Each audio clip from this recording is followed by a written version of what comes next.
Number 3 देखो क्या कह रहा है निम्नलिखित द्विघात बहुपदों के शून्यक ज्ञात कीजिए एवं शून्यकों और गुणांकों के बीच संबंध को भी सत्यापित करें। तो पहला ही क्वेश्चन देखते हैं, 1 नंबर बता देते हैं, फिर 3 नंबर बता देते हैं और फिर 4 नंबर। ये तीनों टाइप के एक एक क्वेश्चन हम बता देते हैं यहाँ पे। चलिए वाई स्क्वायर माइनस 3 बराबर 0 रखेंगे क्योंकि आपको शून्यक निकालना है। प्लस का माइनस का 3 उधर जाके प्लस का, ठीक है, और स्क्वायर जाएगा तो रूट लगेगा, रूट लगता है तो प्लस माइनस दोनों आता है, यानी कि y का मान यहाँ पे एक बार माइनस का √3 एक बार प्लस का √3 दोगो होगा। ठीक है, तो हमने शून्यक निकाल दिया। अब शून्यकों और गुणांकों के बीच संबंध स्थापित करना है। तो यहाँ मान लेंगे कि मान अल्फा एक शून्यक है जो माइनस √3 है और एक शून्यक बीटा है जो कि आपका प्लस का √3 है।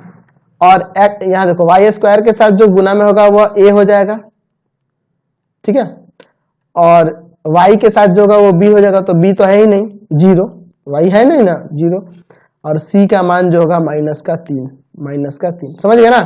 आप देखें ना बहुपद जो होता है ax square plus bx plus c के रूप में, इस रूप में होता है, तो यहाँ b वाला टर्म ही गायब है, ये इस रूप में है ay square plus by plus c।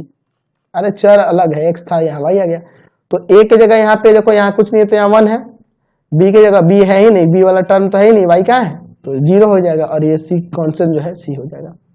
ठीक है, चलिए यानी ये एक्स स्क्वायर वाई स्क्वायर का गुणांक है, यह y का गुणांक है क्योंकि y इसमें है नहीं इसलिए उसका 0 हो जाएगा और ये अचर है। चलो अब हमें शून्यकों और गुणांकों के बीच संबंध स्थापित करना है। तो हम लोग देखे थे अल्फा प्लस बीटा बराबर होता है माइनस का b/a। तो अल्फा का वैल्यू माइनस √3, बीटा का वैल्यू √3 और माइनस का b/a यानी माइनस 0/1।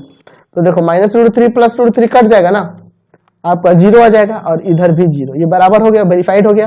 चलिए और दूसरा अल्फा इंटू बीटा c/a। तो अल्फा क्या है माइनस का √3 और बीटा आपका √3, c है -3 और a का मान है 1, तो यहाँ भी -3 और यहाँ भी -3, ये भी आपका सेटिस्फाई कर दिया, सत्यापित। तो हमने क्या कर दिया, यहाँ से गुणांकों और शून्यकों और गुणांकों के बीच के संबंध की सत्यता की भी जांच कर ली और ये आपके शून्यक भी आ गए, समझ गए। तो हमने देखा यह समीकरण में जब अचर यहाँ y वाला टर्म गायब है, मतलब कि ये वाला टर्म गायब हो, तो ये वाला टर्म गायब हो तो याद रखना इसी तरीके से आप बनाना, कांस्टेंट को उधर भेजना, स्क्वायर को रूट लगा के प्लस माइनस लगा के यहाँ से हल निकालना। ठीक है, थर्ड